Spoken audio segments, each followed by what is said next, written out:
Good morning and welcome to your Monday Marketing Motivation. What's your vector, Victor? If you've ever watched the movie Airplane, you know the term vector as a compass direction on an airplane, and of course, an iconic part of a really clever movie. But in the world of design, vector takes on a whole new meaning.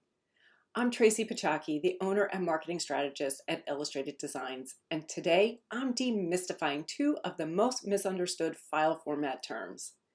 Without getting into the technical and mathematical differences, there are two main families of graphic file types, raster and vector. Now, raster images use pixels, and they're really great at creating subtle gradations from one color to another.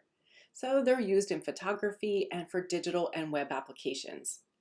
As you can see here, one big drawback is that when you increase the size of raster files, you're left with fewer pixels per inch, so they start looking blurry or pixelated. When you're professionally printing a file, printers will suggest a minimum of 300 dots per inch, or 300 dpi. They're similar to pixels per inch. Now, when it comes to web, load speeds are vital, so images tend to have fewer pixels per inch to reduce the file size, which is why when you're attempting to take an image from a website and print it, it's almost always going to look blurry.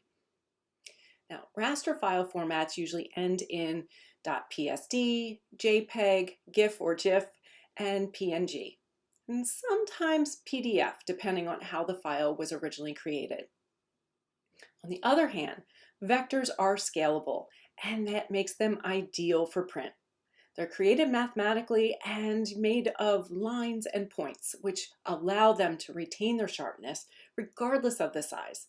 Vector files never become blurry, even when they're increased to the size of a billboard, which is why it's commonly used for logos, illustrations, technical drawings, and anything used for print.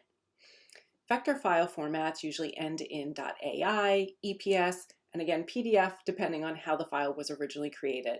There's also .svg, which is vector for the web.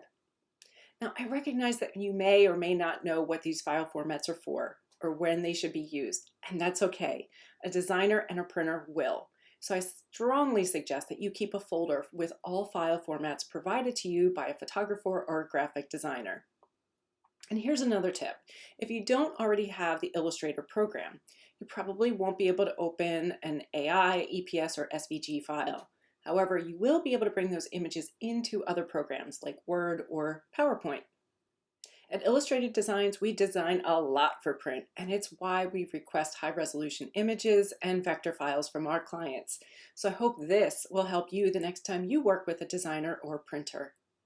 I'll be back next week with more marketing ideas and tips, but until then, I'd love to hear from you. Please comment below with any marketing, design, or event terms you want to learn more about.